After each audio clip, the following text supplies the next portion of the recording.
Hola, we are moving on to step 2 of our vocabulary activity.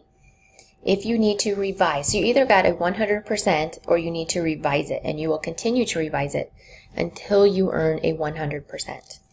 So if I hand this out to you, that means you need to do revisions. You'll have your name up here. You'll see your name up here, and then who your peer editor is. Peer editors, you will have a minimum of 0 if I didn't have enough kids in class that needed to have a peer editor, 1, and then up to maybe 3 or 4. I try not to give you more than 3.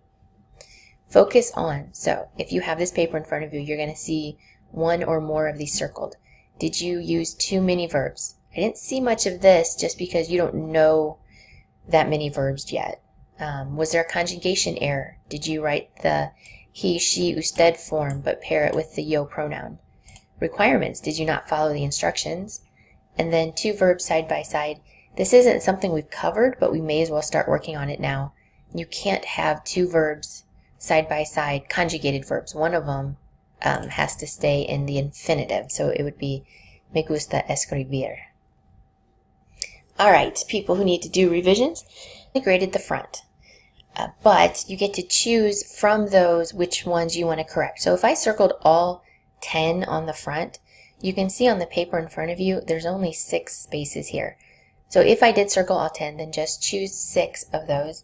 If I only circled 4, then of course you need to do all 4 of those.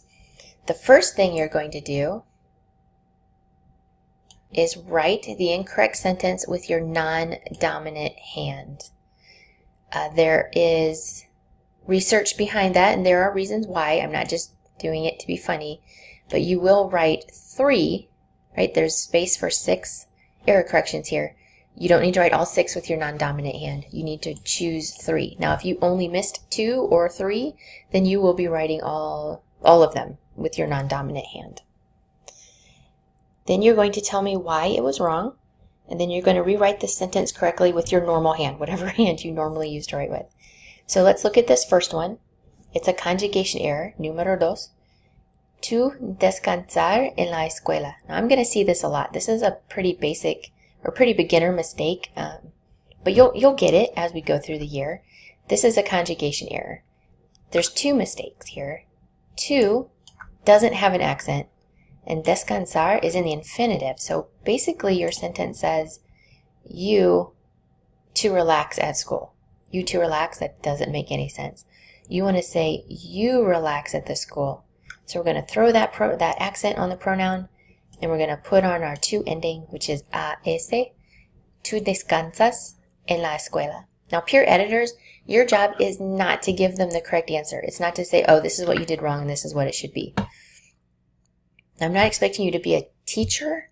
So if you were struggling helping them, then come to me and I can give you some advice. But basically, peer editors, you would say something like, oh, that pronoun needs an accent, and descansar needs to end in the to form, and then they can take it from there. It's not your job to give them the answers.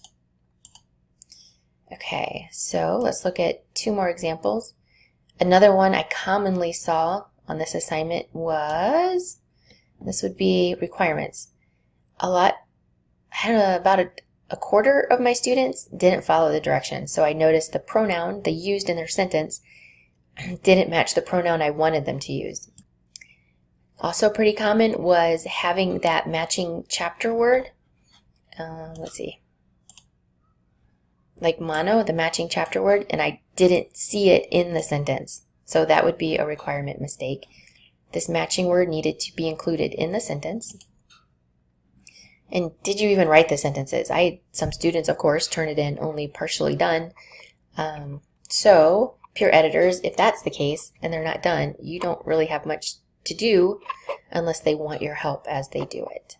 So of course, explain what was wrong was you didn't follow instructions, and then you will fix it over here or on the paper and just turn it back in. Now the next one is going to be, I believe, number 4, 2 verbs side by side. So I saw this a lot. I know we briefly covered gustar at the beginning of this chapter, and we will cover it again later.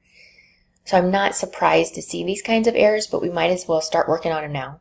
So I may have seen gusta la tarea. Now this means pleasing the homework. That doesn't make any sense. So you forgot the me gusta la tarea. So to me, it is pleasing the homework. This is also a pretty common beginner error, but let's work on this so that we don't have this error. Yo gusto doesn't make any sense. For Spanish 1 students, for you guys, gustar will never end in an O or anything other than an A or an AN. Now, there are exceptions, of course, but for Spanish 1 students, it has to end in an A or an AN. Anything else would be wrong. And of course, you never use yo. Never use yo with gustar. So it's going to be me gusta la tarea. And then you would rewrite the correct sentence here, of course, with your normal hand. Okay, I believe that's it. I'll pause here for questions and then hand out the papers.